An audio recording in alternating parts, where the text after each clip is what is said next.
Magandang hapon po sa ating lahat. Salamat po sa Panginoon sa inyo sa kanya pong kabutihan sa atin na tayo pong muli ay narito upang sumamba sa ating Panginoon at nagpapasalamat tayo sa ating Diyos sa pagbibigay niya sa atin ng lakas, hindi lamang po ng buhay kundi higit sa lahat ang buhay na ang kaligtasang natamo natin mula sa ating pong Panginoong Jesucristo.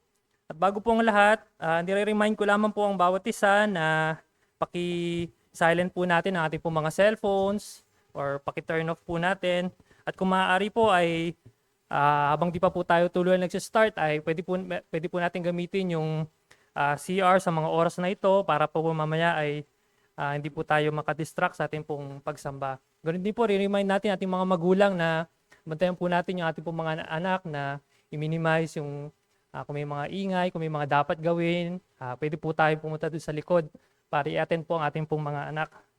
At ganun din po, kagaya sa ating pong mga binanggit kanina, mga announcements, ulitin ko lamang po, this coming February 3 to 5, panalangin po natin ang Pastors Conference, gaganapin doon po sa Cubao Reformed Baptist Church.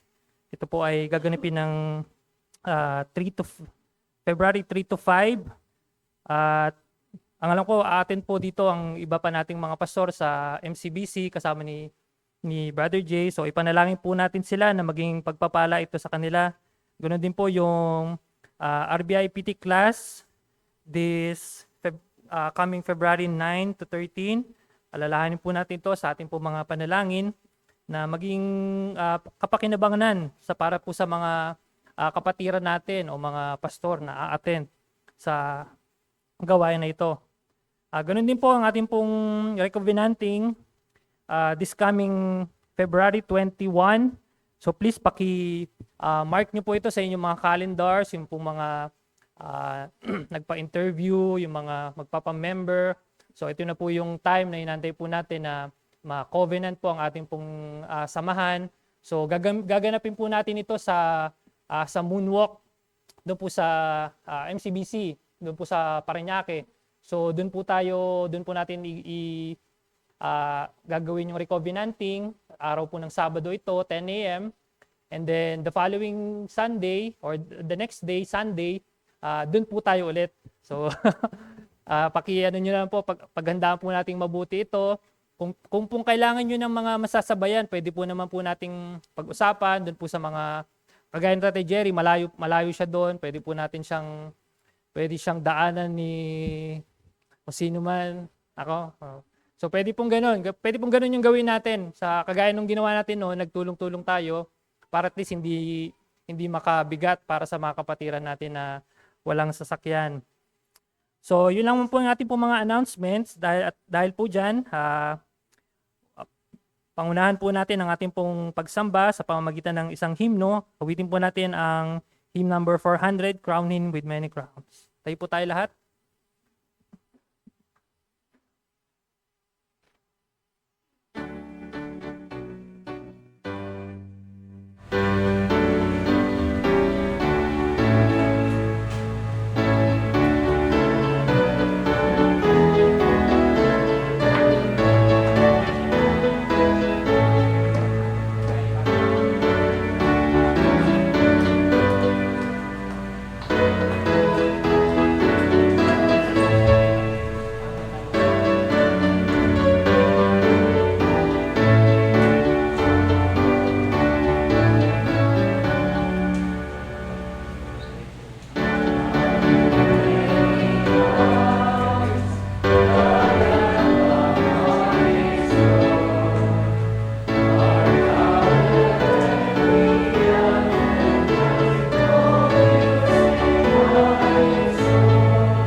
Amin naming Diyos, salamat po sa inyong kabutihan sa amin, sa pagpapatuloy namin sa pagsamba sa hapong ito. Panginoon, ipapasalamat kami sa kalakasan na patuloy niyo binibigay sa amin upang kami po ay makapaglingkod sa inyo. Salamat po sa inyong awa sa amin, sa pag-sustain sa aming pong buhay.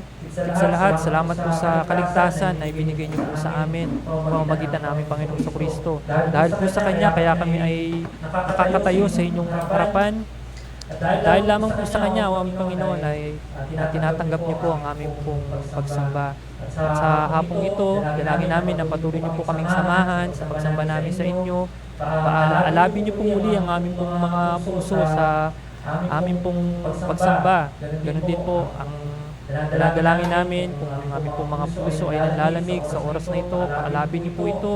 Paggamitin niyo po ang mga awitin sa lahat, ang pakikinig ng inyong salita mamaya upang pag-alab muli ang aming pong mga puso para po sa inyo. Dalangin din namin ang bawat himay-may ng aming gawain ngayon. Naway tulungan niyo po kami, malugod nawa kayo sa aming pong mga alay na pag-awit, pagbibigayan, ganoon din sa pakikinig ng inyong salita. Dalangin din namin ang mga kapatiran po namin ngayon na may mga karamdaman, ninyo po silang palakasin, bigyan niyo po ng kagalingan ang kanilang mga nararamdaman sa kanilang mga katawan. Ganoon din ang mga kapatiran na nasa ibang lugar ngayon, sa kanila ay nahadlangan ng karamdaman at iba ay nasa ibang lugar. Nung inyo po nawang encourage ang kanilang mga puso at makahanap sila ng kaaliwan sa inyong pong mga salita. Salamat po Ama sa aming yung kabutihan at pagpapala sa amin at inyo po kami samahan sa pagsamba namin, pagpapatuloy ng pagsamba namin sa inyo sa hapong ito. Salamat po ng marami at dalangin namin ang lahat ng ito sa ngalan ni Jesus. Amen. Marina po tayo po at mawi pa po tayo ng isang himno.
Para po sa ating scripture reading, samahan niyo po ako sa Matthew, verse 20, 17 to 34.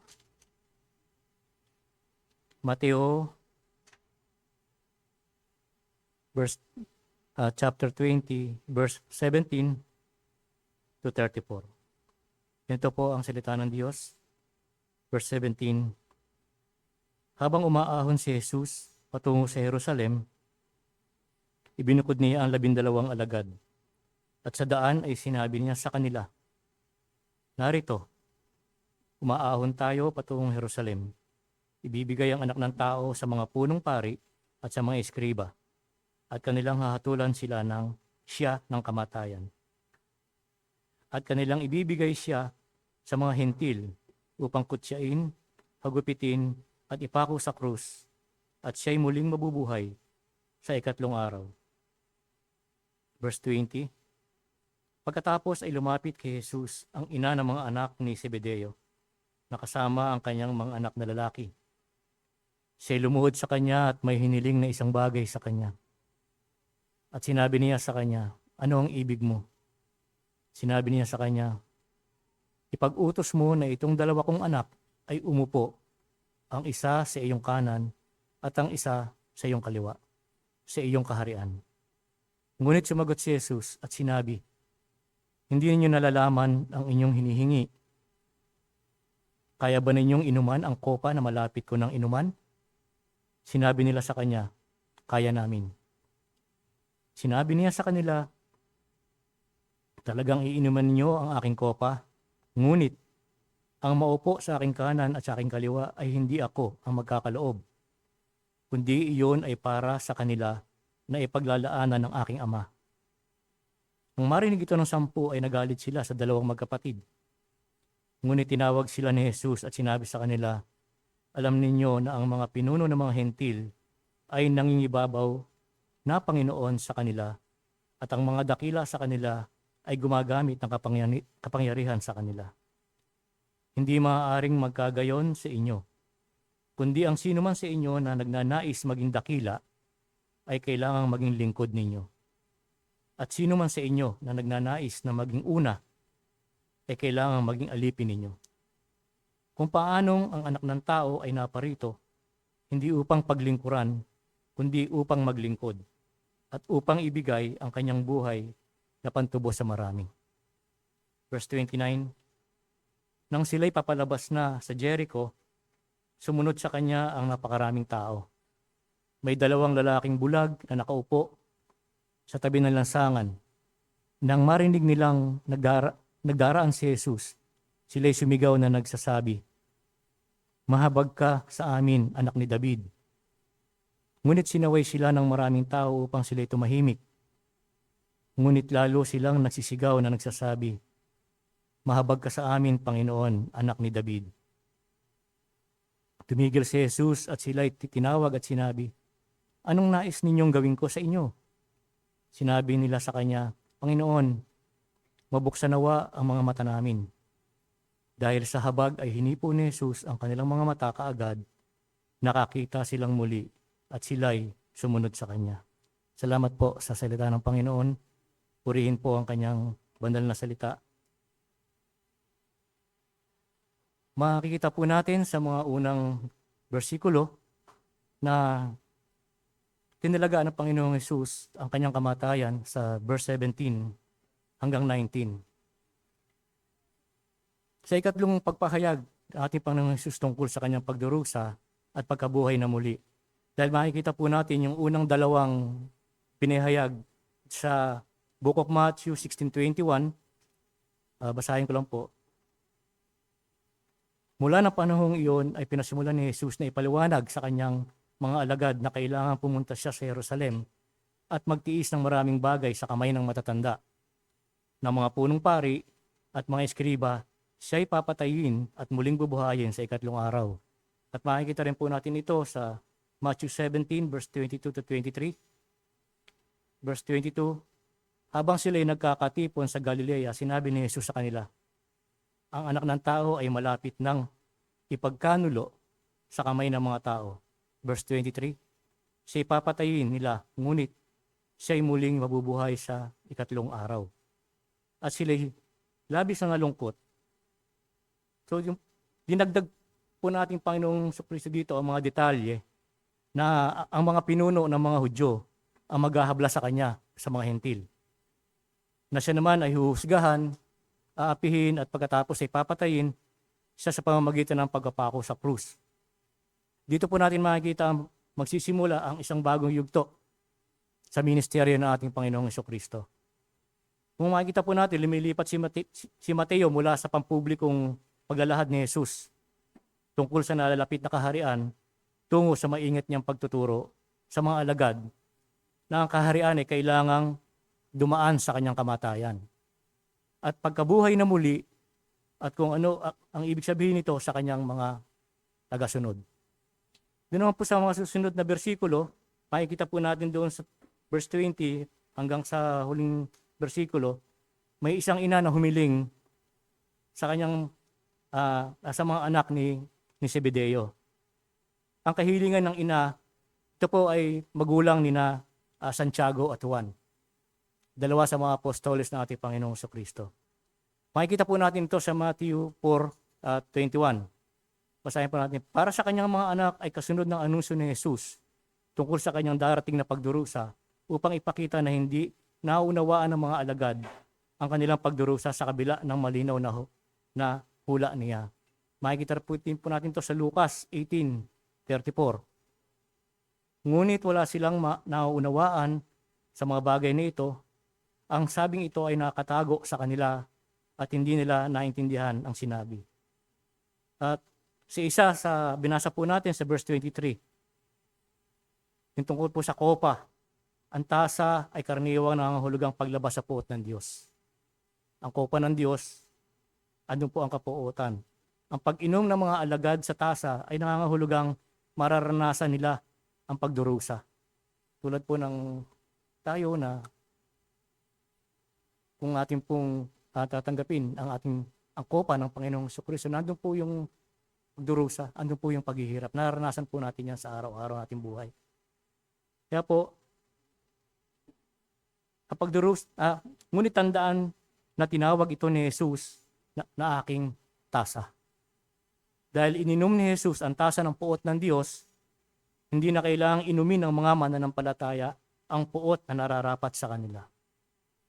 Dahil po sa pamamagitan at dahil sa pagdurusa ng ating Panginoong Jesucristo, tayo po ay hinatulan na. Sila ay hinatulan na.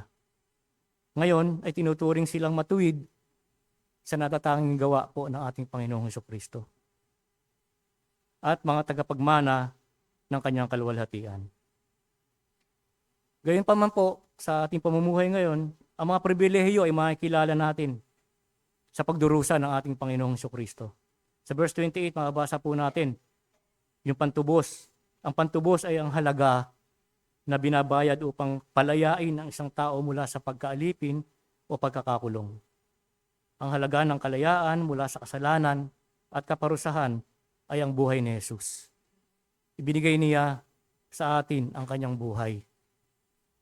Dahil ang mga hinirang na susulat din po sa banal na aklat na mga hinirang ng ating Panginoon ay ginawang pantubos mula sa puot ng Diyos. Ang pantubos ay iniaalay mismo sa Diyos.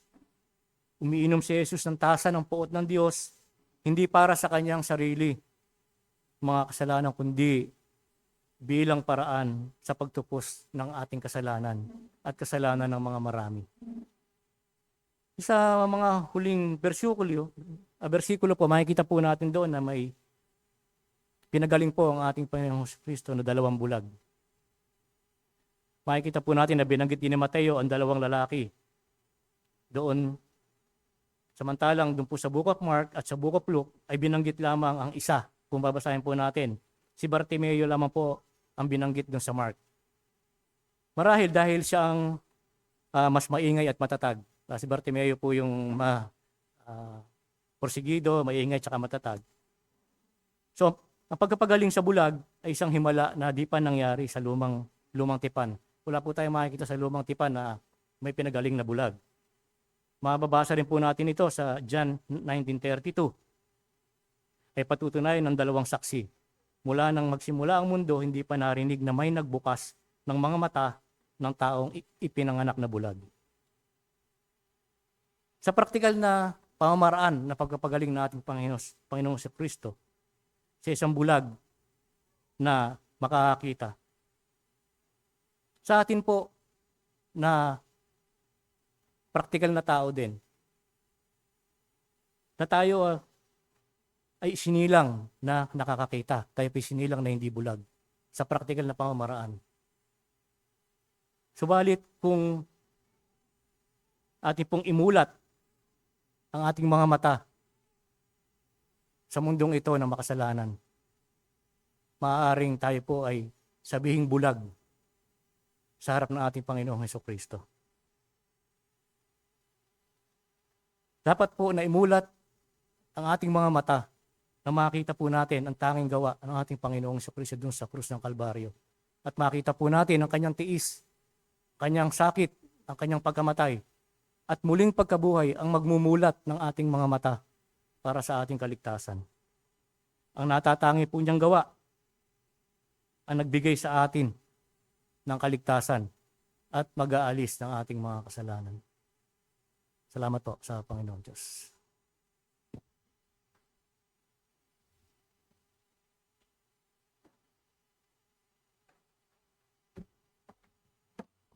Manalangin po tayo. Aming Diyos, lubos po kami nagpapasalamat sa iyo muli sa mensahe niyo po sa amin sa scripture reading.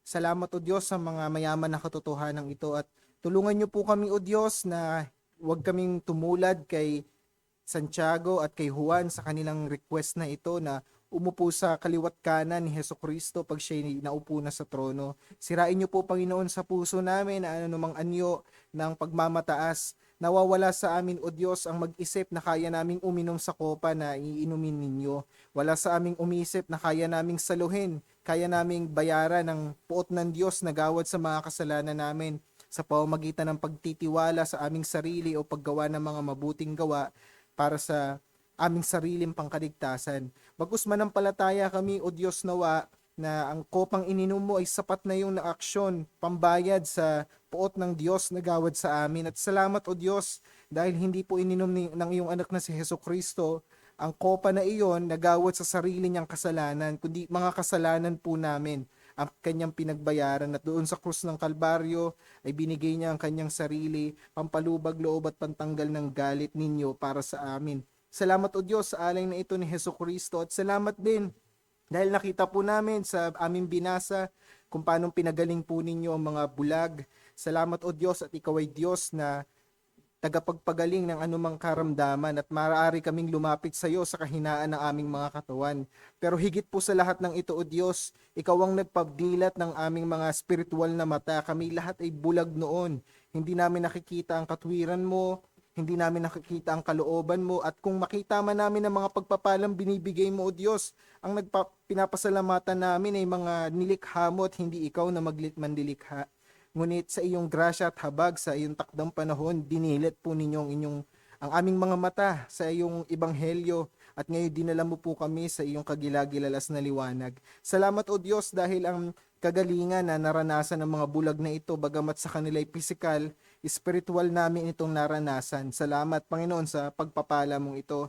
Nagpapasalamat din kami sa pagsustain mo sa amin buong maghapon hanggang ngayong afternoon worship. Salamat at binibigyan niyo po kami ng lakas. At panalangin po namin, O Diyos, na patuloy niyo po kaming samahan sa lahat ng aming pagtitipon, pagkat ito po ang inyong pinangako sa inyong salita. Dinadalangin po namin, O Diyos, hindi lang ang mga ministeryo dito sa iglesia na ito na patuloy niyong sinusustain, maging ang mga temporal naming pangangailangan, nawa kayo ang patuloy na mag-sustain, O Diyos. Ang aming mga business, ang aming mga trabaho, anuman, Panginoon, ang aming pinagkukuhanan ng pera na pinambibili namin ng aming pagkain sa araw-araw na ginagamit mo para i-provide ang needs namin, naway pagpalain niyo po, O Diyos. Bigyan niyo po ng kahusayan ng mga kamay namin na walang testimonya ang mundo na kami mga tamad sa trabaho na binigay ninyo, na kami pabaya, kundi maging modelo kaming mga mananampalataya ng pagiging masigasig, ng pagiging mahusay kung saan po ninyo kami nilagay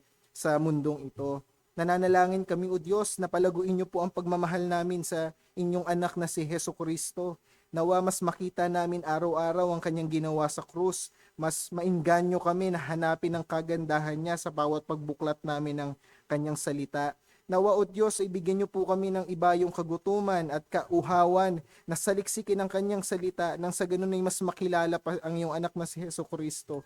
Nawa mangyari ito sa buhay ng bawat isa. Tulungan niyo rin kami, O Diyos, na lumago kami sa pagkauyam, sa kasalanan. Nawa tulungan mo kami, O Diyos, na umiwas sa mga ito. Ano mang probisyon, kahit nagsisimula pa lang, nawa bigyan niyo na po kami, Panginoon, ng pagkatakot na malaglag dito. At higit sa lahat, ipaalala niyo po sa amin ang kasalanan ng siyang nagpako kay Hesus Kristo sa krus. Kaya dapat lamang kami mamuhi sa mga ito.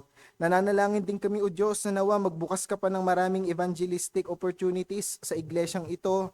Magbigay ka pa, Panginoon, sa amin ng mga dagdag na Bible studies, ng iba pang mga ministeryo kung saan maaabot namin ang mga taong hindi pa nananampalataya sa iyo. Tinataas namin sa iyo, O Diyos, ang naging pag-aaral namin at pagbabahagi ng salita ng Diyos doon sa mga estudyante sa Kaisuyo Alfonso, doon sa elementary school na yon.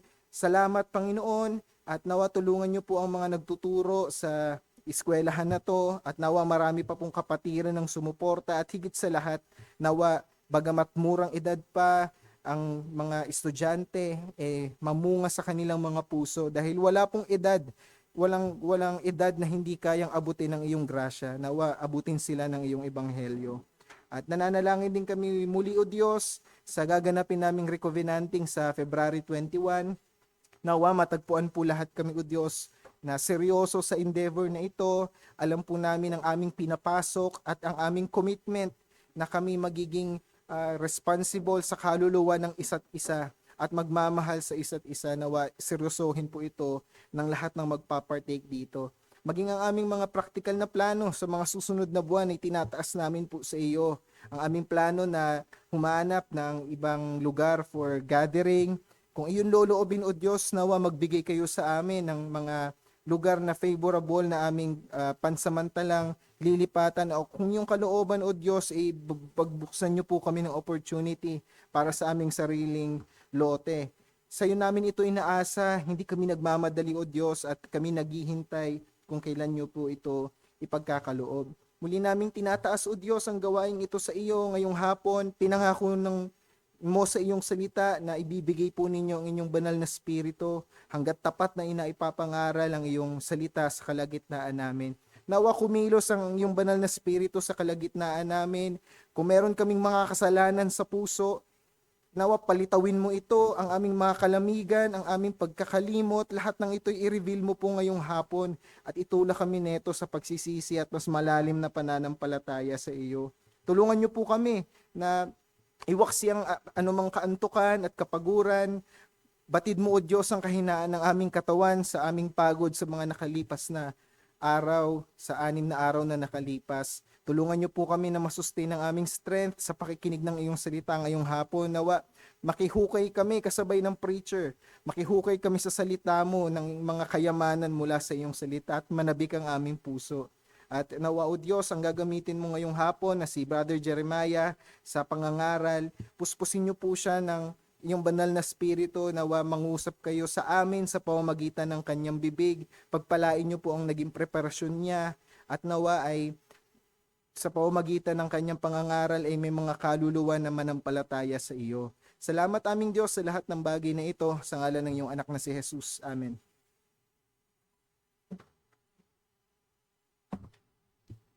Bilang bahagi po ng ating pong pagsamba sa ating pong Panginoon ay mari na po nating ibigay ating pong mga tithes and offering habang inaawit po natin ng isang hymno at paraan na rin po ito para i-prepare ang ating heart sa pakikinig ng kanyang salita. Tayo po tayo lahat.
O aming Diyos na mahabagin, hindi po kami magsasawa na magpasalamat sa inyo sa ginawa ng aming pong Panginoong Jesucristo doon sa krus ng Kalbaryo na ibinigay niya po ang kanyang buhay para sa aming mga makasalanan at para magkaroon po kami ng buhay na walang hanggan. Salamat din po sa mga kaloob na naibigay ng inyong mga tao ngayong hapong ito. Patuloy namin dinadalangin na isustain niyo po ang aming pong mga kabuhayan. Salamat po sa pagpapala niyo po sa amin. At sa punto pong ito ay maririnig po namin muli ang inyong pong mga salita. Nagpapasalamat kami sa kalayaan na naririnig namin ng libre, ng walang threat sa amin pong mga buhay na malaya namin napapakinggan ng inyong pong mga salita. At patawarin niyo po kami, aming Panginoon, na sa maraming oras ay hindi namin nakikita ang pagpapalang ito. Dalangin po namin na tulungan nyo kami makita ang dakilang pagpapalang ito at tanggapin po namin ang may kagalakan ang inyong pong mga salita. Tulungan nyo rin po kami sa pakikinig namin, i-sustain nyo po ang aming pong mga bukas na diwa at mapakinggan po namin ang may kalinawan ang inyong pong salita at tinatagubilin po namin, pinagkakatiwala namin ang inyong pong tagapagsalita sa hapong ito. Naway gamitin niyo po siyang lubos at ilayo niyo po siya sa kamalian. Naway makita po namin na aming pong Panginoong Jesucristo sa hapong ito. Salamat po sa lahat at dalangin namin ang lahat ng ito sa ngalan ni Jesus. Amen. Halina po tayo mo po.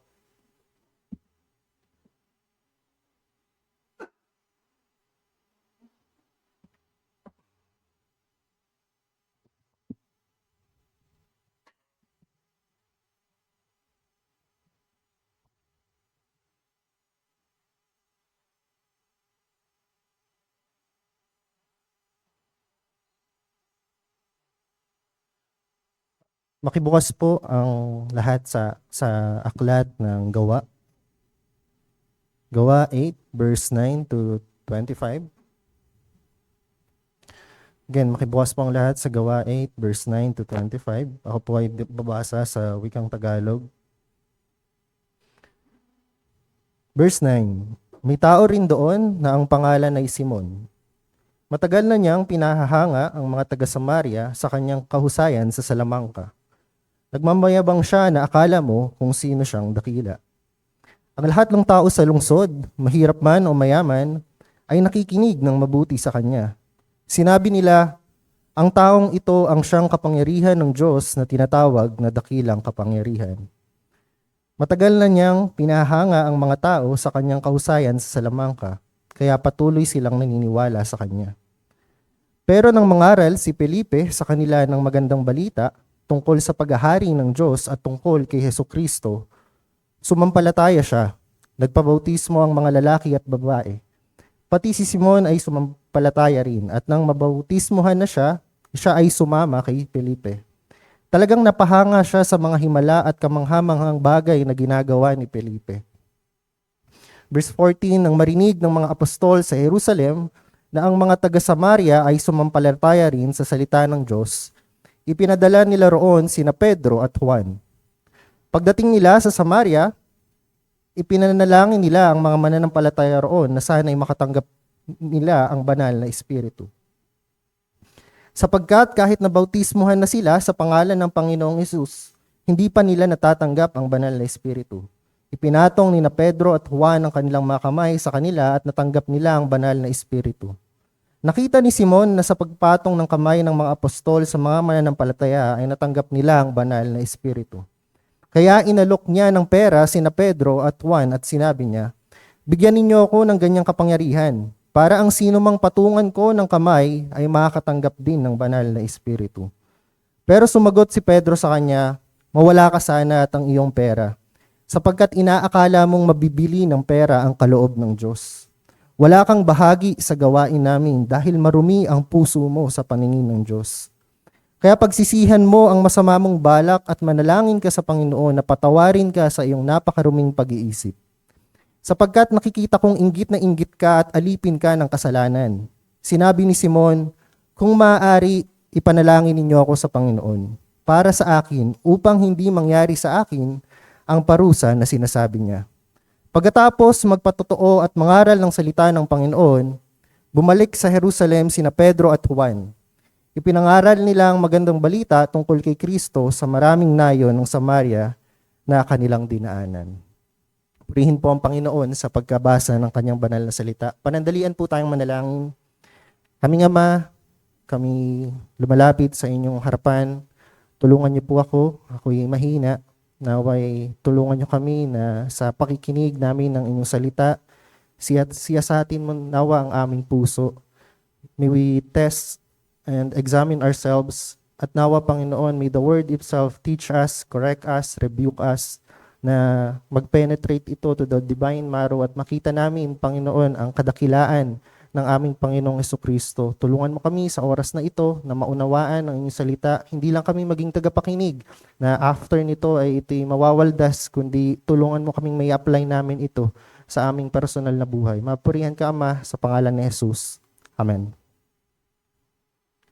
Sa mga nakaraang linggo po, actually, hindi lang pala mga nakaraang linggo, kaliwat kanan na makikita natin sa balita, may paulit-ulit na senaryo na makikita natin sa balita kahit anong channel nating ilipat sa television, may isang common na pag binabalita, napapansin natin na very common siyang ating nakikita.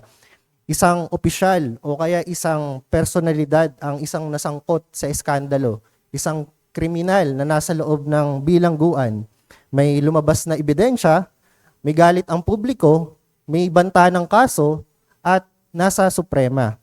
At ano yung karaniwang tugon ng mga tao o ng kriminal o kaya ng mga nasasadlak? Ito yung mga karaniwang tugon. Una, humihingi po ako ng paumanhin kung may nasaktan ako. Hindi ko po intensyon. Handa po akong harapin ang mga tanong.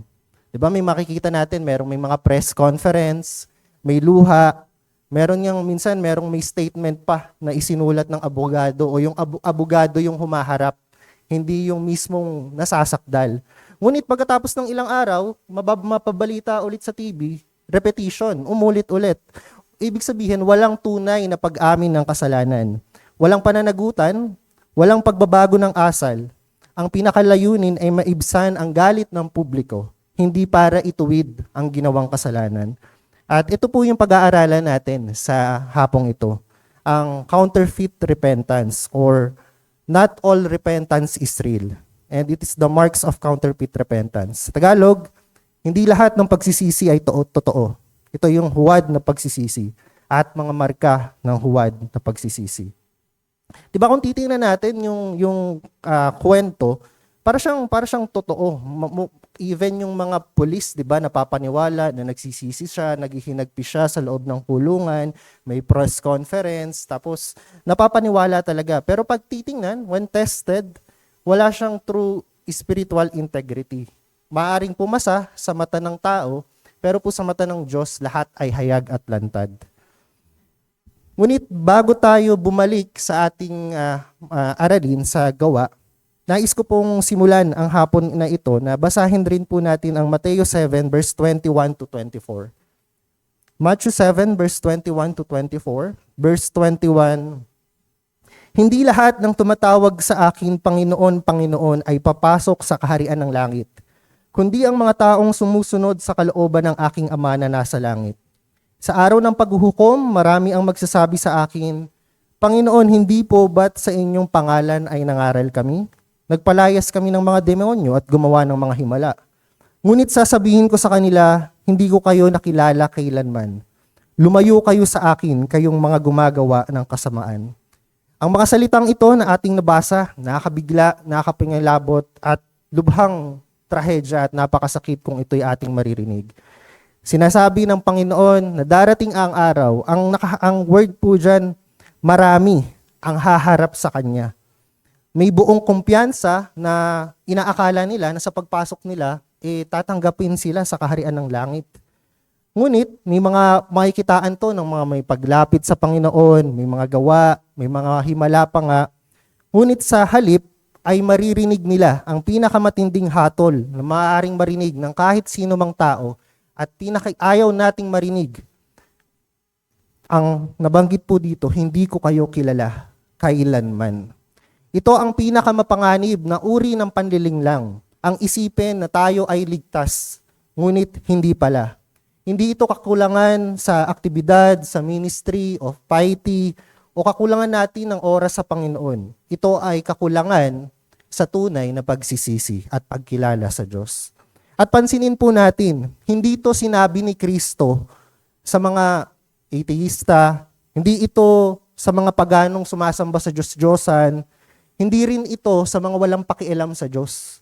Ito ay sinabi niya sa lubhang reliyosong mga tao. Mga taong ang buong buhay ay nakabalot sa relihiyon. Nakikita mo sa iglesia, nakikita mong nagbabasa ng salita ng Panginoon. Sabi pa nga ni Pablo, sila ay may anyo ng kabanalan, ngunit walang kapangyarihan nito. At mga kapatid, ang mga trahedyang ito ay hindi lang to nakikita sa labas ng ating iglesia. Ang Panginoon mismo ang nagbababala na ang panlilinlang na ito ay maaaring mangyari mismo sa loob ng isang iglesia. Sa mga taong nakikisama kay Jesus, ngunit hindi kailanman sumuko sa Kanya. Ito ang trahedya ni Simon na ating pag-aaralan. Dahil sa kasalanan, ang tao ay may kakayanang malinlang ang sarili. Tanggapin ang relihiyon, sambitin ang pangalan ni Kristo, at ipakita ang panlabas na pagsisisi. Habang ang puso ay nananatiling nakuluklok sa sarili at hindi kailanman tunay na nagpapasakop sa paghahari ng Diyos. Ang ating pagkahulog ay hindi lamang nagtutulak sa atin na gumawa ng kasalanan, kundi magpakita pa ng huwad o ng pekeng pagsisisi. At ito po yung pinaka makikita natin. Ito yung eksaktong tanong. Ang tanong, ano nga ba ang itsura? Ano nga ba ang itsura ng ganitong uri ng panlilinglang? O ano nga ba ang itsura ng isang huwad na pagsisisi? Ano ang itsura ng isang taong sumampalataya, nabautismuhan, sumunod sa Panginoon, ngunit hindi kailanman tunay na nagbagong loob? Ito po yung eksaktong tanong na sasagutin sa ating pag-aaralan. Dito natin makikita ang isang mapanganib na katotohanan. Hindi lahat ng pagsisisi ay nagliligtas. Meron lang po tayong 5 points. And bear with me, ito po ay, ang 5 points po na ito, it means scars. Familiar po kayo sa scars, ang Tagalog ay peklat. So yung scars, yung una po, shame-driven. O pagsisising nakabase sa kahihiyan. Pangalawa, consequences. Pagsisising dahil takot sa kaparusahan. A, ambition to gain something. Pagsisising may transaksyon para may makuha. R, regret. Pagsisising dahil sa panghihinayang. And S, self-pride. Pagsisising may kayabangan. At dumako na po tayo dito sa ating kwento. Konting background po muna mga kapatid dito sa kabanatang ito na ating nabasa. Nagsimula ito sa matinding pag-uusig na sa unang iglesia na pinangunahan ng isang lalaki. I believe everyone is familiar of Saul, na buong pusong sumang-ayon sa pagpaslang kay Esteban. Actually, sa makatuwid, isa sa mga sumang-ayon and promotor nung pagpatay pagbato kay Esteban. Pinangunahan po ni Saul ang isang malawak at mabangis na pag-uusig laban sa iglesia ng Jerusalem. Dahil dito, nagkalat ang mga mananampalataya sa lalawigan ng Judea at Samaria, habang ang mga apostol naman ay nanatili sa lungsod. Sa Gawa, ang sumulat po ng Gawa ay si Lucas. So sa Gawa 2 naman, nakikita natin yung kapanganakan ng iglesia. Libo-libo yung naligtas from 1,000 to 3,000 to 5,000. And lumalaganap yung ebanghelyo sa buong Jerusalem. Ngunit, dahil sa mabilis na paglago ng iglesia at sa pangangaral tungkol sa muling pagkabuhay ng Panginoon, nagsimula ang pag-uusig o persecution. Laban sa mga apostol, laban sa mga nagpapahayag ng salita niya, sila'y ikinulong at pinagbantaan na wag ng mangaral. Gayunpaman, the more na pine-persecute po ang mga apostles at ang mga Kristiyano, the more na lumalaki ang gawain ng Panginoon.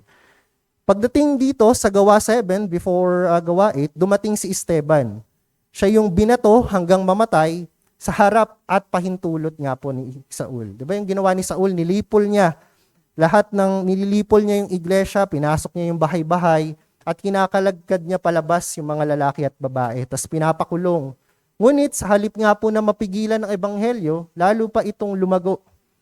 At ginamit po ito ng banal na espiritu, ang pag-uusig upang tuparin ang pangako ng Panginoon. Ano po ba yung pangako ng Panginoon sa Gawa? Na ang ebanghelyo ay lalaganap mula sa Jerusalem, patungong Judea, Samaria at hanggang sa dulo ng mundo. And dito po natin makikita na hindi lumaganap ang ebanghelyo dahil ito ay popular o kaya-aya sa mga tao. Lumaganap ito mismo ang salita niya dahil napakaraming napapersecute. At yung mga napapersecute, from one place, pumupunta sila to one place to another para ipangaral ang salita niya. Ayon sa salita ng Panginoon, dito natin makikita, si Philip po ay isa siya sa 7 deacon na pinili upang maglingkod sa iglesia ng Jerusalem. Si Philip po dito, iba siya sa Philip na 12 disciples. So si Philip dito, tinawag siyang Philip the Deacon or Philip the Evangelist. May puso siya para sa ebanghelismo at nang dumating ang malaking pag-uusig sa Gawa, iniwan niya ang Jerusalem upang ipangaral ang ebanghelyo sa Samaria. At dito po, sa kabanatang ito, dito natin makikita yung pag-preach ni Philip sa lugar na kung saan naroon si Simon. And after nito, nag-preach din siya dun sa Ethiopian. Actually, this is, yung another part, ito yung pagpapakita naman ng tunay na pagsisisi. Ngunit, alamin natin, itong 5 marka, o ito po yung makikita natin na pagpapakita ng hindi tunay o peking pagsisisi. Una, yung shame-driven o nagsisisi dahil nahihiya o nakabase na sa kakahiyan. Sabi po sa kanyang nabasa at sa salita ng Panginoon, matagal na niyang pinahanga ang taga-Samaria sa kanyang kahusayan sa Salamanca. Nagmamayabang siya na akala mo kung sino siyang dakila.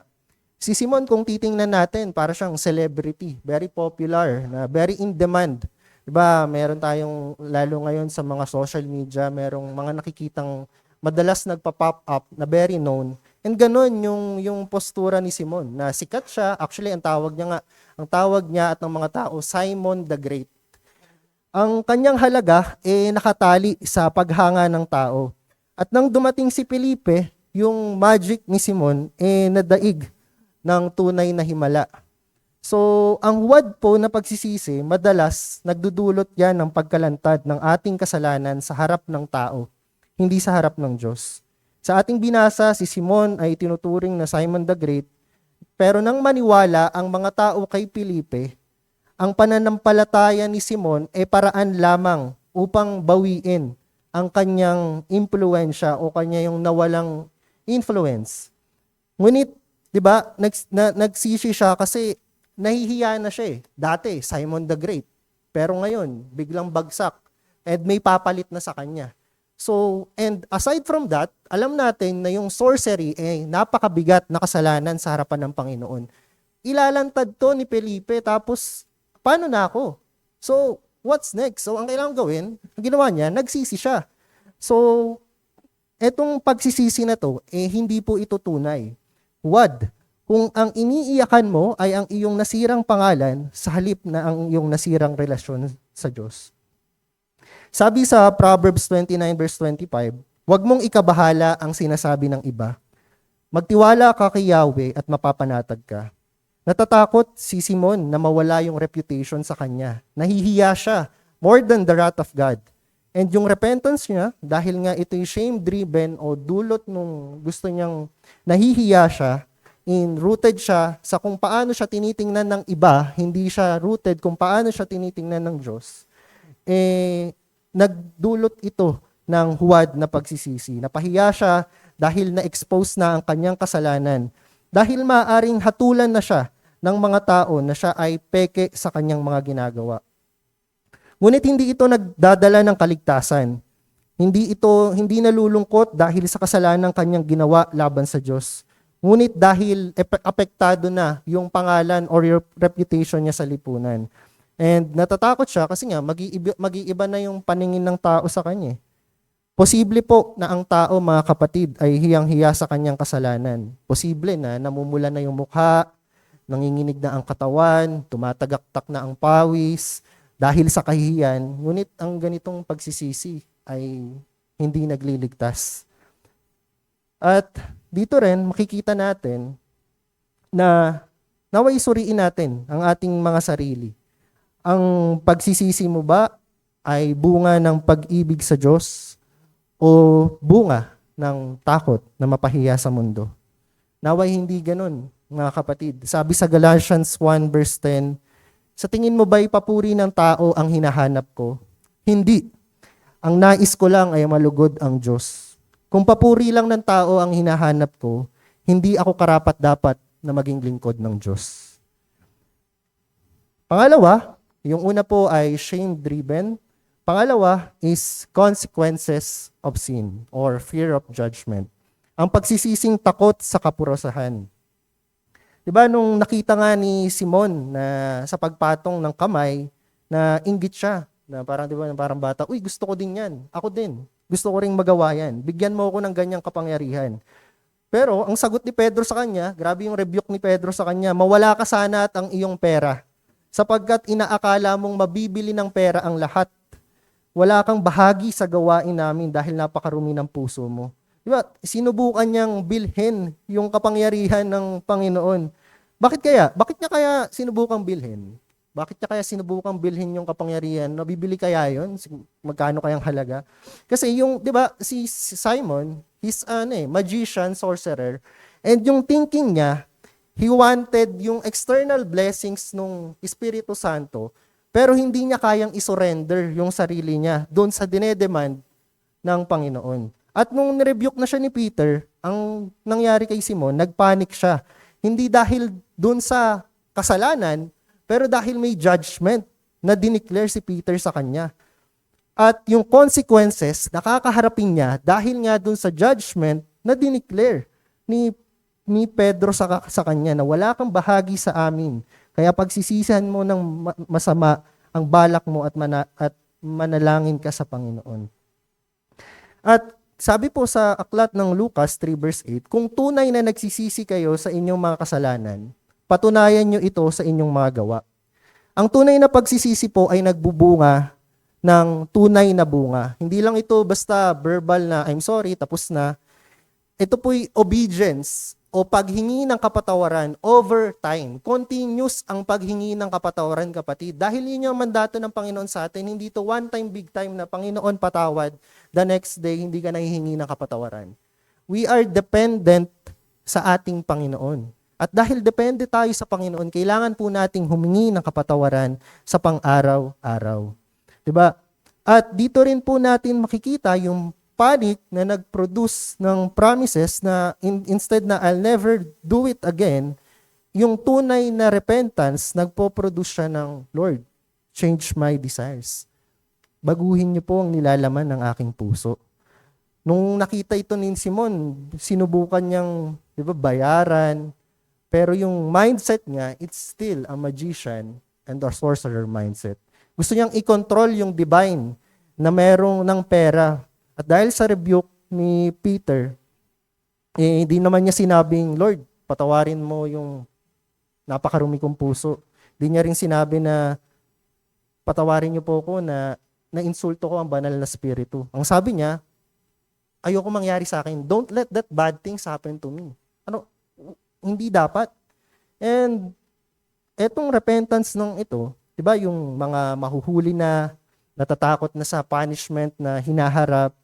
And katulad din ng isang counterfeit na pera, kapag ang isang tao nahulihan ng isang peking pera, yung reaksyon nila, 'di ba, na naguguluhan sila, gusto nilang umalis dun sa sitwasyon, and ang madalas sasabihin, wag niyo po akong arestuhin, wala po akong ginagawang masama. Naku, hindi po sa akin 'yan.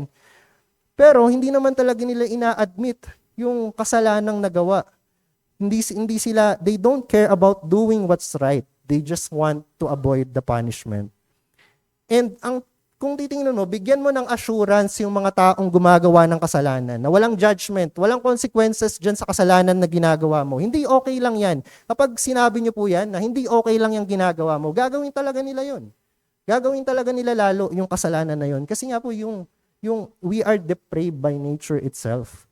And nawang maging satisfied sa judgment na paparating. Naway makita natin yung puot at galit ng Diyos laban sa iyong kasalanan. At laban din sa iyo, kaibigan, na gumagawa ng kasalanan.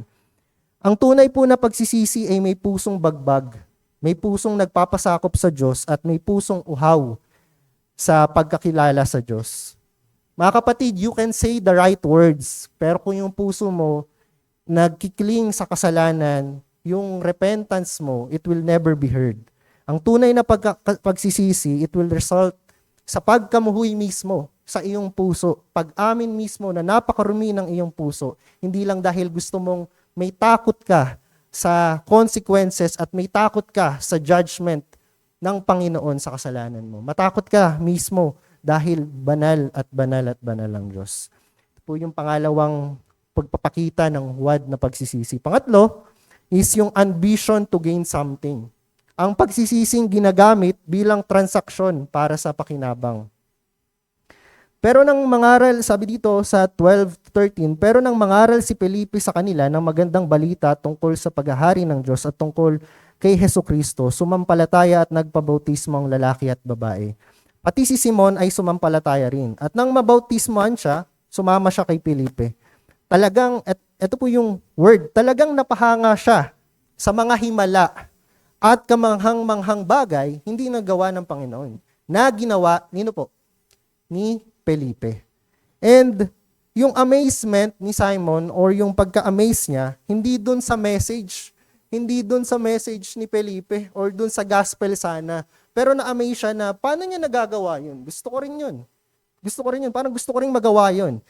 Nakita niya yung power and yung bigat, hindi niya nakita yung mensahe mismo o yung pagkilos ng Panginoon. And yung ganitong mindset, transactional, na kung if I follow Jesus, Maybe may magigain ako. I can gain something. Kung susunod ako sa Panginoon, kung may magigain ako. Sometimes we put the Lord in test na, Panginoon, susunod ako sa iyo kapag ganito ang ginawa mo. And hindi po ito pagpapakita ng tunay na pagsisisi. And some people turn to Christ not because they are broken over the heaviness of the sin, but because they want relief from it. Diba, may mga times na mas habol pa ng tao yung byproducts o yung pakinabang kaysa kay Kristo mismo. Ang mga taong nadaya ay hindi nakatuon ang pansin sa kwalhatian, karangalan at kagandahan ni Kristo. Sa halip, ang tanging habol nila ay yung mga bagay na nakasabit sa ano bang makukuha ko sa Panginoon. Magandang pakiramdam, mga pagpapala, mga karanasan, kagalingan, healing, prosperity itself, na gusto kong makuha yan kasi parang pag wala ang Panginoon, mahirap ako. Sabi nga nila, gusto nila yung produkto, pero hindi nila gusto yung kilalanin mismo ang Diyos. Hindi nito ipinapangako, pero ang tunay na salita ng Panginoon, hindi po ito nagpapangako sa atin na likas na gusto ng makasalanan, yung pera, tagumpay, kaginhawaan. Ang ipinapangako nito ay ang mga bagay na ayaw ng likas na tao. 'Di ba ano ba yung mga bagay na ayaw ng likas na tao? At ito yung pangako ng Panginoon sa atin. Ano yung mga bagay na ayaw ng tao, pero ito yung pangako ng Panginoon? Katwiran, kabanalan, kapatawaran, at ang paghahari ni Kristo. Ayaw po ito ng mga tao, pero ito yung pinagkakaloob ng Panginoon. And pagpapakita to na kung itong mga bagay na ito ay lumalago ka at meron ka nito, if all you have is Christ, then lahat ng meron ka, lahat-lahat ay sa Panginoon yan. At lahat-lahat ay ang Panginoon mismo. Isa rin po nating makikita na may mga pagkakataon na dahil sa huwad na pagsisisi, maaaring mas tapat pa nga sa isang organisasyon o sa iglesia kaysa sa sanyang salita. Maraming tao ang naroon lamang dahil sa social aspect o yung pakiramdam na bahagi sila ng isang good thing, di ba? Para siyang grupo na parang spiritual. Ngunit wala silang tunay na malasakit o pagkilala sa salita ng Diyos. Naalala ko po, maibahagi ko lang, nung kabataan ko po, and even nung bata ko, para na rin po akong naging church hopper na, alam niyo po yung tipaklong, di ba yung tipaklong? Talon ng talon. And yung nung nag-college ako, nag-try ako sa ganitong iglesia, nag-try din ako nung high school ako sa ibang iglesia. Tas ang reasoning ko, kung nasaan yung concert, kung nasaan yung ingay, doon ako. Kung saan ko mararamdaman na ay in ako dito sa grupo na ito, doon ako. Pero hindi po ganoon ang tunay na pagsisisi. Kung ang isang tao ay mas masaya sa kinabibilangan kaysa sa pag-aaral at pagsunod sa Biblia, malaki po ang posibilidad na siya ay nalilinlang lamang. Ang tunay na mananampalataya ay naroon para sa iisang dahilan. Iisa ang dahilan ng tunay na mananampalataya kaya siya nasa iglesia. Sabihin mo sa akin kung ano talaga ang nilalaman ng salita ng Diyos. Kailangan ko ang Panginoon mismo. At dito natin makikita na ang pinakakailangan ng isang tao ay ang pagkilala at ang tunay na pagsisi niya sa kanyang kasalanan. Sabi sa John 6 verse 26, sumagot si Jesus sa kanila at sinasabi, Katotohanan sinasabi ko sa inyo, hinanap ninyo ako hindi dahil sa nakita nyo ang mga tanda. Ang dahilan ay nakakain kayo ng mga tinapay na cebada at nasiyahan. Nire-rebuke ng Panginoon ang mga sumusunod sa Kanya, hindi dahil sunusunod siya dahil sa Kanyang kadakilaan, kundi sunusunod siya dahil may gustong makuha tong mga tao. Na 'di ba ang mga taong to, ito yung mga gutom na naghihintay sila doon sa anong makukuha nila sa Panginoon. Sabi rin sa Hebrews 12 verse 17, alam ninyo ang nangyari pagkatapos, hiningi niya sa kanyang ama na igawad sa kanya ang pagpapalang nauukol sa panganay. Ngunit ito'y itinanggi sa kanya sapagkat hindi na niya mababago ang kanyang ginawa. Ano man ang gawin niyang pakiusap at pagluha. Si Esau na umiyak sa kanyang kasalanan dahil nagsisi, hindi dahil pinatay niya si Abel at iyon ay kasalanan, kundi dahil nawala na sa akin ang lahat. Di ba nawala yung inheritance niya? And ang pag-iyak over sa loss, it's not the same as tears dahil umiiyak ka, dahil isa kang rebelde at nagsisisi ka, dahil kinikitil mo o nagre-rebelde ka sa ating Panginoon. Tulad ng binasa po natin, many will claim to know Christ because of their works or status, but he will say, I never knew you. Depart from me, you workers of lawlessness. Do you want God or just what God can give to you? Para po sa our repentance from regret, pagsisisi dahil sa panghihinayang. Napakarami na maaaring panghinayangan ng isang tao. Nasayang na ambisyon, nasayang na pangarap, nasayang na taon, na sana pala nagawa ko ito. Even kapag habang tumatanda tayo, di ba, pag nagbabalik tanaw, meron tayong mga, sayang, dapat pala nagawa ko yun. Sabi dito ni Pedro sa kanya, wala kang bahagi sa gawain namin dahil marumi ang puso mo sa paningin ng Diyos. Yung pagsisisi ni Simon nag-fueled na na-realize niya na mawawala na sa kanya kasi nga for how many years kila siya, Simon the magician, maaring yun na yung influence niya, kinabubuhay niya, Simon the Great, hindi siya umiyak kasi nagkasala siya sa Panginoon, pero dahil nawawala na sa kanya yung greatness, unti-unti nang natatanggal from Simon the Great, mawawala na ang pangalan na ito. And many people come to God very late in life or after a great failure. Diba? Napakadalas na lumalapit sa Panginoon o nagsisisi sa kasalanan kapag sabay-sabay na lahat na isang bagsakan na ibinigay sa iyo ng Panginoon, saka magsisisi. Hindi dahil gusto mo na lumakad sa kabanalan, pero nanghihinayang ka. Nanghihinayang ka dun na sayang na pera, nanghihinayang ka sa kalusugan mo na nagde-decline na, o nanghihinayang sa edad na sana pala nagawa ko ito nung mga panahon na to at di ko na ma-enjoy ngayong katandaan. Ito pong pagsisising ito, hindi to paglapit sa Panginoon. Pagsisisi ito na mourning, na nakatingin sa pansarili. Instead of humbling down, si Simon, he didn't even pray. Hindi nga siya nanalangin. Ang sabi niya, ipanalangin mo ako. Do it for me. And he did not cry out to God himself. He asked Peter to do it for him. Ngunit ang Panginoon, sabi niya sa Ecclesiastes 12 verse 1, alalahanin mo ang lumikha sa iyo habang bata ka pa. At bago dumating ang panahon ng kahirapan at masasabi mong, hindi ako masaya sa buhay na ito. God wants your heart, hindi lang po yung panghihinayang. Many people mourn consequences or regrets but never confess their sin. Nagsisisi dahil malapit na Nararamdaman ko na may edad na ako. Nararamdaman ko na makikita ko na ang Panginoon. Ang tanong, kaibigan, tunay mo nga bang makikita ang Panginoon? Nagsisisi dahil malapit na, nakikita mo na ang mga nasayang sa inyong buhay at yung iba, di ba, gagawa ng magandang bagay. Kumbaga parang kailangan may comeback kasi konting years na lang. So gagawin ko lahat para makabawi.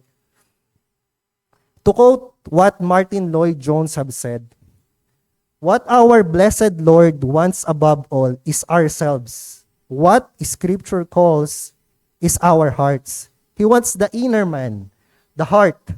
He wants our submission. He does not want merely our profession, our zeal, our piety, our works, our fervor, or anything else. He wants us. God does not want our offerings. He does not even want our sacrifices. He wants our obedience. He wants us. It is possible for a man to say the right things, to be very busy and active, to achieve apparently wonderful results in life, and yet not to give himself up to the Lord and cry for repentance. And that is finally the greatest insult we can offer to God. What could be a greater insult, says Dr. Martin Lloyd-Jones, than to say, Lord, Lord, did we not do it? Did we not do this and do that? Fervently to be very busy and active, yet to withhold true allegiance and submission from Him, to insist upon retaining control of our own lives and not to repent, and to allow our own opinions and arguments rather than what is said of scriptures to control what we do and how we do it. This is the greatest insult of all from the Lord. Kaya napakagandang tingnan na tunay nga ba, mga kapatid, kaibigan, na nagsisisi ba tayo talaga sa ating mga kasalanan? O dahil lang hindi nangyari sa buhay natin yung mga gusto nating nangyari? O dahil lang may mga panghihinayang tayo? Naway siyasatin natin ang ating mga puso. At sa huli, sa S, self-exalting pride. Ito yung pinaka-danger or pinaka-matindi sa lahat. Pagsisising may kayabangan. Bakit po? Even si Felipe, di ba kahit si Philip napaniwala na etong taong to, ligtas. At ang sabi nga niya, sabi pa nga ni Simon, ipanalangin mo ako or pray for me to the Lord. He just wanted a priest. Di ba po sa isang Roman Catholic, lumalapit tayo. Tapos ay lumalapit para dun sa magsabi ng mga kasalanan. Then sila yung parang magiging daan. Hindi niya nais ang manliligtas. Katulad din po ni Judas, he wanted someone else to fix it, not to return to Christ himself. He said, pray to the Lord for me. Napaka-delikado. Pero siya mismo hindi nanalangin. Kaya kapatid, napakadelikado ng ganitong peking pagsisisi o wad na pagsisisi na nagsabi tayo sa mga kapatid natin na ipag-pray tayo sa mga ganitong bagay, pero tayo mismo, nagkukulang tayo sa panalangin. Pag-isipan po natin ang mga bagay na ito. Simon's heart was filled with pride. Merong potential si Simon dahil lahat naman po ay kapag kumilos ang Panginoon, mula sa pagkalugmok, kanyang ibinangbangon.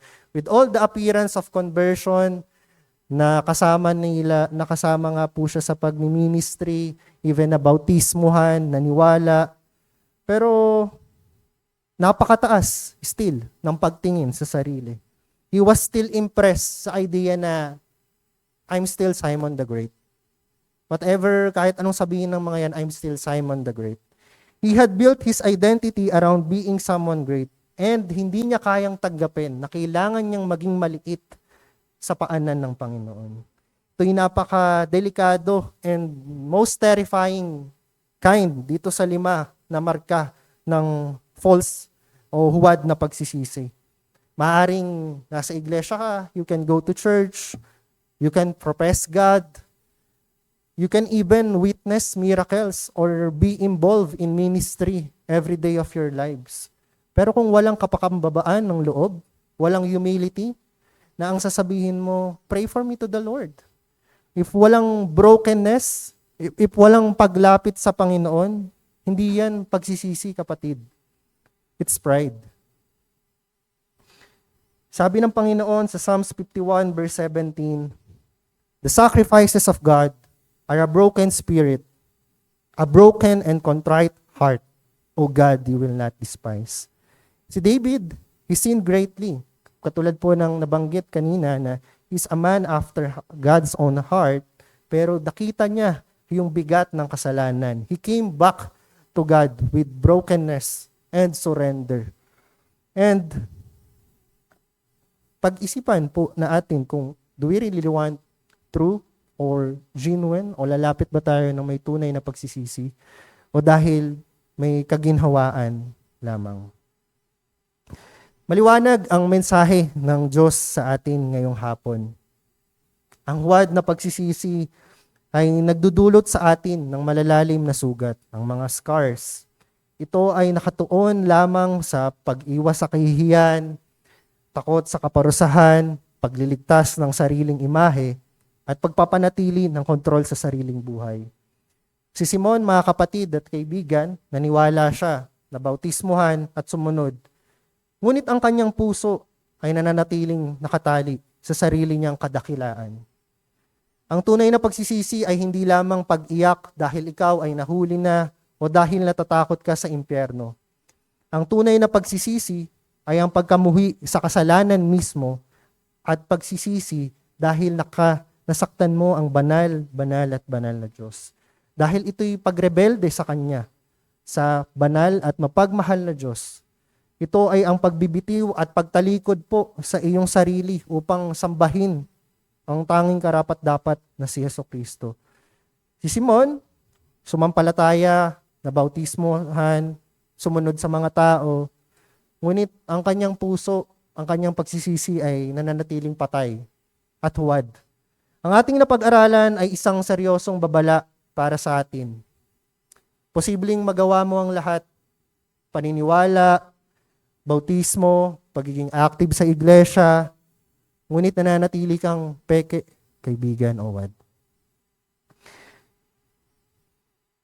Since 2010 until 2024 po, yung Bangko Sentral ng Pilipinas, nag-conduct sila ng 129 na anti-counterfeiting operations na nagdulot ng 212 suspects yung nahuli.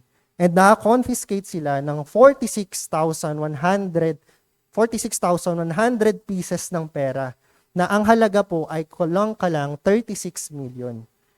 Itong mga peking pera, itong counterfeit money, at first glance, appeared legitimate. Makakadaan to sa mga pamilihan na pwede kang sumakay sa jeep, makakapagbayad ka.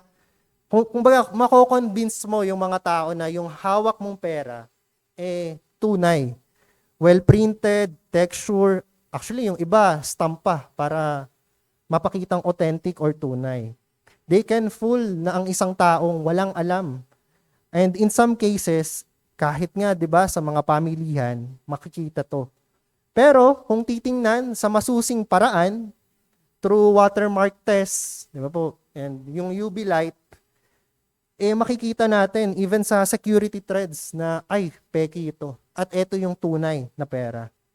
So, ang 5 puntos na ating tinalakay, yung scars itself, naglalantad sa atin sa iba't ibang mukha ng peking pagsisisi. Gaya rin ng peking pera, mukha itong totoo sa unang tingin hanggat hindi ito nasusuri. Ito ay lubhang mapanganib dahil kaya nitong dayain maging ang taong nagtataglay po mismo nung pagsisising yun ay kaya niyang dayain ang sarili niya na peke pala talaga itong pagsisisi ko. Ngunit kapag ito ay sinubok na ng mga pagsubok sa buhay, sinubok na ng salita ng Panginoon, sinubok na ng kabanalan ng Diyos at sinubok na ng iglesia, lalabas at lalabas ang totoo. Alam niyo po ba kung ano ang mas valuable than gold itself or than money itself? Ay ito yung mapatunayan na ang lahat ay totoo. Na ikaw ay totoo. Na ikaw ay tunay. Kaya nga po di ba may kantang hymno na it's to the true and the faithful. Sa tunay at tapat. Hindi sa nagbabalat kayo. Si David, nung testing niya dahil dun niya sa kanyang sa kasalanan, sa mga pangyari sa kanya, nabanggit niya sa Psalms 119, "Before I was afflicted, I went astray. But it was good for me to be afflicted that I might learn your decrees." Naway ito yung maging desire po natin na kapag dumating tayo na nakikita natin yung bigat ng ating kasalanan, na expose madali tayong humingi ng kapatawaran sa mga taong nasaktan, humingi ng kapatawaran sa ating Panginoon mismo na ating nasasaktan. Hindi natin wini-withhold or pinapairal ang ating sarili. And si Simon nga po, dahil namangha siya, nagpahayag siya ng pananampalataya, tumanggap ng pagsaway, merong pagsisisi. Ngunit sa huli, hindi siya tunay na nagbalik loob. Bakit? Dahil kailanman hindi siya lumapit na merong bagbag na puso at pagsuko sa paanan ni Kristo. Isang marka po ng isang tunay na nagsusisi ay every day of his life, nababagabag siya sa bigat ng kasalanan at inilalapit niya sa Panginoon yun na, di ba po, na pag nakagawa and kung niloloob at pinipermit ng Panginoon na makagawa na mahulog tayo sa kasalanan ng mga taong may kumilala sa Kanya, wala na tayong masambit. Hiyang-hiya na talaga tayo dun sa bigat ng kasalanan. And nagka-cry out na lang tayo at humihingi ng patawad. And tapat ang Panginoon na ang lumalapit sa Kanya ay Kanyang papatawarin. Lagi nating tandaan mga kapatid, ang ating Panginoon ay hindi naghahanap ng mga sakripisyo o ng activity o relihiyosong mga gawain. Ang nais niya, tulad ng sinabi ni Martin Lloyd-Jones, ang iyong puso, ang lahat-lahat sa iyo. Paglapit mo at pagsisisi sa iyong kasalanan. Sabi sa Matthew 11 verse 28, "Dumapit kayo sa akin, kayong lahat na napapagal at mabibigatan sa inyong pasanin, at kayo'y pagpapahingahin ko." Sabi niya sa 1 John 1 verse 9, "Ngunit kung ipagtatapat natin sa Diyos ang ating mga kasalanan, matapat siyang magpapatawad sa ating mga kasalanan at maglilinis sa lahat ng ating kasamaan, sapagkat siya'y matuwid." At sa Hebrews 8 verse 12, "At ang kanilang mga kasalanan at ang kanilang mga kasamaan ay hindi ko na aalalahanin pa." Huwag kang makontento, kaibigan o kapatid, nanonood ngayon sa Lord. Huwag kang maging kontento sa pagiging busy mo sa iglesia, na nabautismuhan ka, kabilang ka na sa iglesia. Huwag kang makontento sa pag-iwas lamang sa kaparusahan. Ang tunay na pagsisisi ay may pusong nagpapasakop at uhaw na makilala lalo ang Diyos. Talikuran mo ang iyong mga kasalanan, hindi dahil natatakot ka lang sa payback o sa fire itself, kundi dahil nakita mo ang kagandahan at kabanalan ni Kristo. Ang tunay na pagsisisi po ay nagdudulot ng contrite heart, conviction of sin, confession to Christ, and a changed life. And para sa aking mga kapatid kay Kristo, mga kapatid, suriin natin ang ating mga puso. Ang tanong ay hindi lamang nagsisi ka na ba, kundi ikaw ba ay patuloy at tunay na nagsisisi sa iyong mga kasalanan. Huwag na tayong bumalik sa kaputikan kung saan tayo hinugasan ng dugo ni Kristo. Ang pagsisisi ay hindi pinag-isang pangyayari lang, kundi ito'y pang-araw-araw na pagtalikod natin sa kasalanan at araw-araw na paglapit natin sa kabanalan. Tanungin natin ang ating mga sarili, minamahal ko nga ba talaga ang kabanalan? O iniiwasan ko lamang ang gulo at nahihiya lang ako dulot ng aking mga kasalanan? Ang tunay na anak ng Diyos ay namumuhay sa liwanag, hindi sa palihim na dilim na walang nakakakita. Huwag nawang mabanggit ng ating mga pamilya na iba ka sa iglesia, iba ka dito sa bahay. Sa mga kapatid na patuloy at sa atin na patuloy na nakikibaka sa kasalanan, kung tayo'y nabibigatan, kung ikaw ay sugatan, wag nawa tayong hayaan na masanay tayo dun sa 5 marka ng peking pagsisisi o ng scars or ng wad na pagsisisi. Ang peking pagsisisi ay nagbibigay ng panandaliang ginhawa, ngunit nagbubunga ang pangmatagalang pagkasira sa ating kaluluwa. Kapag ikaw ay nadapa, huwag kang tumingin sa iyong sariling lakas na kaya mo, kaya ko to, kaya kong lagpasan. Sapagkat kapag ganun, lagi tayong babagsak. Tumingin ka kay Jesus. Ang kanyang biyaya ay sapat. Ang kanyang dugo ay makapangyarihan at ang kanyang krus ay hindi lamang para sa kapatawaran, kundi para sa tunay na pagbabago na inaasam. Ang tunay na pagsisisi ay hindi lang pagluha dahil sa sakit ng kasalanan, kundi ang pagyakap mo sa ginawa ng Panginoon, sapagkat doon lang namamatay ang lumang pagkatao at isinisilang ang bagong buhay. Sa mga kaibigan naman na wala pang pagkakilala at patuloy na paulit-ulit na nagsisisi, ngunit paulit-ulit ring binabalikan ang kasalanan at walang tunay na pagkilala sa ating Panginoon, ang pabala ni Pedro kay Simon ay patuloy na umaalingaw-ngaw sa iyo kahit sa iyong pag-uwi at sa iyong mapag-isa. Sabi ni Pedro, hindi matuwid ang iyong puso sa harap ng Panginoon. Huwag kang makontento, kaibigan, sa wad na pagsisisi. Maaring ikaw ay nananiwala, nabautismuhan at nandito ngayon sa iglesyang ito. Ngunit tulad ni Simon, baka ang hinahanap mo ay ang mga makukuha mo lang, ang biyaya ng Diyos, hindi ang Diyos mismo. Ang tanong, hindi kung saan kang kasaping iglesia, kundi si Kristo nga ba ang tunay na Panginoon ng iyong buhay sa kabila ng lahat ng ito? May pagsusulit na nagaganap sa pang-araw-araw.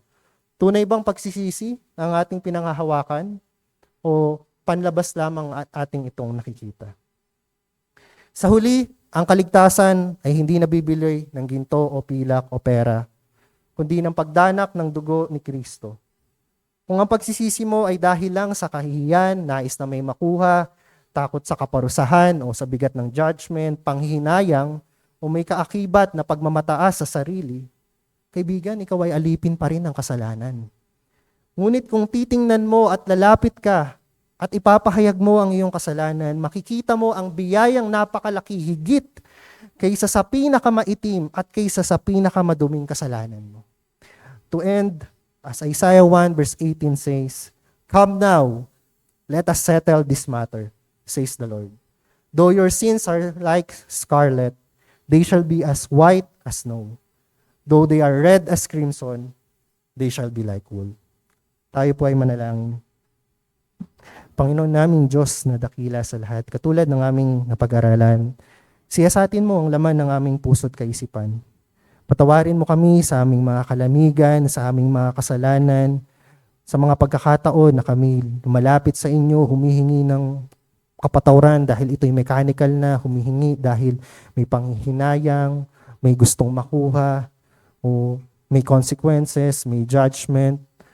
Even itong mga bagay na ito, Panginoon, tanggalin nyo sa aming mga puso't kaisipan. Magdulot nawa ito ng tunay na kabagabagan sa amin, tunay na pagsisisi. Mas mainam, Panginoon, na makita namin na kami peke para maihayag sa amin at makita namin ang bigat ng aming kasalanan at makita namin na ang kaligtasan ay wala sa amin. Makita namin ito sa aming Panginoong Diyos. Magligtas ka nawa sa aming kalagitnaan. At nawa, Panginoon, sa aming paglapit sa inyo, naway maging mabangong samyo na sa aming paglapit, tulungan mo kaming masambit namin ang lahat ng aming kasalanan, ang lahat-lahat sa amin. Help our unbelief. Mapapurihan ka, Ama, sa pangalan ni Jesus. Amen.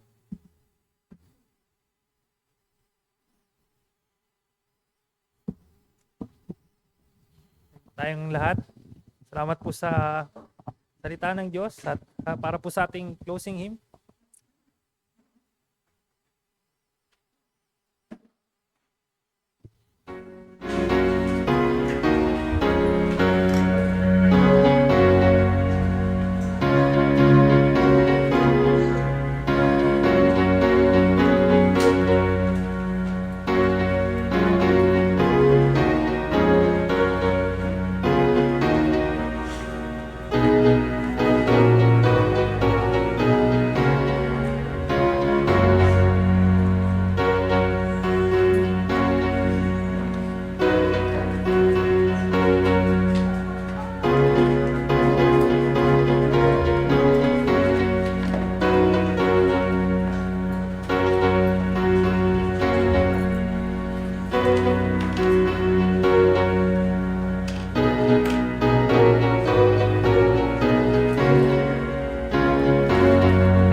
salamat po sa mga salita nyo na amin narinig sa hapong ito.